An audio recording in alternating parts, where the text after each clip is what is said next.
আমরা কি বলবো যে ৭১ আমাদের অংশ ছিল না? বিকজ কয়েকটা বাচ্চা পোলাপান যাদের বাংলাদেশের ইতিহাস সম্বন্ধে কোনো আইডিয়া নাই, বাংলাদেশের কালচার সম্বন্ধে কোনো আইডিয়া নাই, তারা বলবে ৭১ বাদ।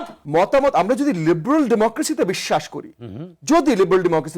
করি, আমরা অনেকেই বলছি কনস্টিটিউশন ছিঁড়ে ফেলবো, পুড়িয়ে ফেলবো, নতুন কিছু করে ফেলবো, কিন্তু যদি যে কনস্টিটিউশনটা ভুল ভ্রান্তি আছে, কিন্তু যে কনস্টিটিউশনটা আমাদের আছে এটা লিবারেল ডেমোক্রেটিক একটা কনস্টিটিউশন। যদি আমরা লিবারেল ডেমোক্রেসিতে বিশ্বাস করি, তাহলে আমার অধিকার ততক্ষণ পর্যন্ত আমি খাটাতে পারি যতক্ষণ পর্যন্ত আমার অধিকার আপনার অধিকার উপরে কোনো ধরনের হস্তক্ষেপ করছে না।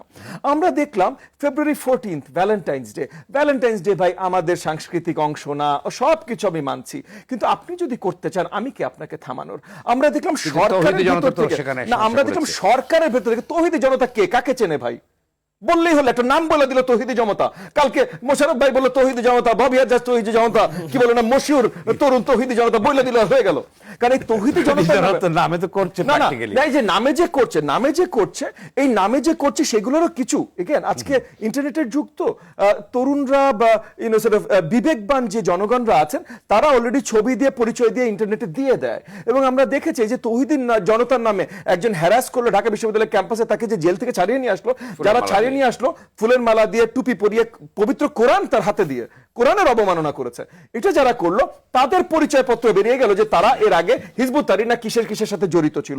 সেটা নিয়ে কি আলোচনা হলো, বাট যেটা আমি মেইন আসতে চাচ্ছিলাম যে ফেব্রুয়ারি 14 আপনি ভালো পছন্দ করেন, আমি পছন্দ করি না ভাই, ঠিক আছে, সেটা আমার পার্সোনাল বিষয়, কিন্তু আপনি আপনার সরকারের অংশ হয়ে উপদেষ্টা হয়ে যখন যদি বলেন যে এটা করতে পারবেন না, এটা করা নিষেধ বা এটা করা মানা, বা জুলাইয়ের প্রতি আপনি অসম্মান দেখাচ্ছেন যদি আপনি এইটা করেন, তাহলে আপনি এই তৌহিদি জনতা বা যেটাই নাম বলেন না কেন, একটা নকল নাম দিয়ে আপনি একটা একটা এক্সট্রিমিস্ট, একটা টেররিস্ট টাইপের একটা আইডিওলজি আপনি বাস্তবায়ন করতে চেষ্টা করছেন, সেটাকে তো আপনি বাতাস দিয়ে দিচ্ছেন। ফুলের দোকান ভেঙেছে, ফুলের দোকান ভাঙছে 21শে ফেব্রুয়ারি, এই প্রথম বাংলাদেশের ইতিহাসে 21শে ফেব্রুয়ারিতে কোন নিউজ পেপারে অ্যাড যায়নি 31 ফেব্রুয়ারির।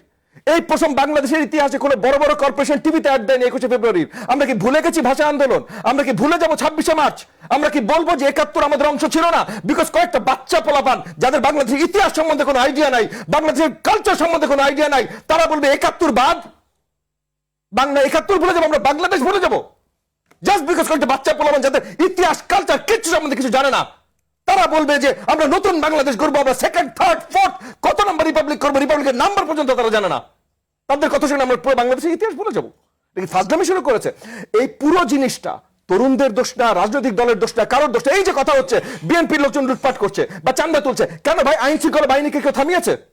বিএনপি আমার দল না ভাই, বা বিএনপির জায়গা থেকে তো বিএনপি একটার পর একটা বহিষ্কার করছে যাদেরকে ধরা পড়ছে, কিন্তু আইন শৃঙ্খলা বাহিনী বাদ দেন, মিডিয়া যদি নতুন সরকারের সাপোর্টে যে এই যে দলটা আসছে, এই সরকারি সাপোর্টে যে দলটা আসছে, এদের নামে রিপোর্ট পর্যন্ত করতে ভয় পায়। আপনি বলেন আপনি মিডিয়া চালান, আমি আপনাকে এখানে স্পটে ফেলতে চাই না, বাট আপনি বলেন আপনার চ্যানেল কয়বার রিপোর্ট করেছে? এই যে আপনার শোতে বসে বা যে কোনো শোতে বসে বড় দেখা বলছে এখানে বিএনপির লোকজন করছে ভাই, আমি না করছি না, কিন্তু তারা বহিষ্কারও করছে, সেখানে তাদেরকে আমি সাধুবাদ জানাই। যদি তারা বহিষ্কার না করতাম আমি তাদেরকেও শক্তভাবে নিন্দা করতাম, কিন্তু অন্য পার্টি যে করছে তাদেরকে ধরেন, তাদের কথাও বলেন। তারা তো নতুন এসছে ভাই, মাঠে নতুন এসে অলরেডি চান্দা শুরু হয়ে গেছে, তাহলে তাদের সম্বন্ধে কি ব্যবস্থা আপনি নেবেন? তারা এই যে বিশাল করে একটা আয়োজন করছে, এই আয়োজনে ফান্ডিং করতে আসছে, তারা এইটা পর্যন্ত বলেছে যে তাদের ফান্ডিং করতে আসছে, তারা বলতে পারছে না কারণ এখানে সিক্রেসি আছে। কেন ভাই? এতদিন তো আমরা এগুলো নিয়েই কথা বলছিলাম, যে সিক্রেসি কেন আছে? আমি বিএনপির কাছে জানতে চাই তাদের ফান্ডিং করতে আসে, আমি জামাতের কাছে জানতে চাই তাদের ফান্ডিং করতে আসে, কারণ প্রত্যেকটা টাকা ফান্ডিং তুলতে রাশেদ জানে, আমি জানি আমাদের কি অবস্থা, মানে মাথার ঘাম কোথায় পায়ে ছুটে। তো আপনাদের এত বড় ফান্ডিং করতে আসে, আপনি বলেন ভাই, আপনি স্পষ্ট রাজনীতি করতে চান, বড় বড় কথা বলতে চান, বড় বড় আওয়াজ করতে চান, আপনি নতুন প্রধানমন্ত্রী, তাহলে বলেন, আপনি দেখান আপনি প্রধানমন্ত্রীর মতো করে কাজ করেছেন, তারপর আমরাও মানবো। আপনার বয়স 20 না 42 না 82, আই ডোন্ট কেয়ার, আপনার প্রধানমন্ত্রী হিসেবে মানতে আমি রাজি আছি, আপনি দেখান আগে।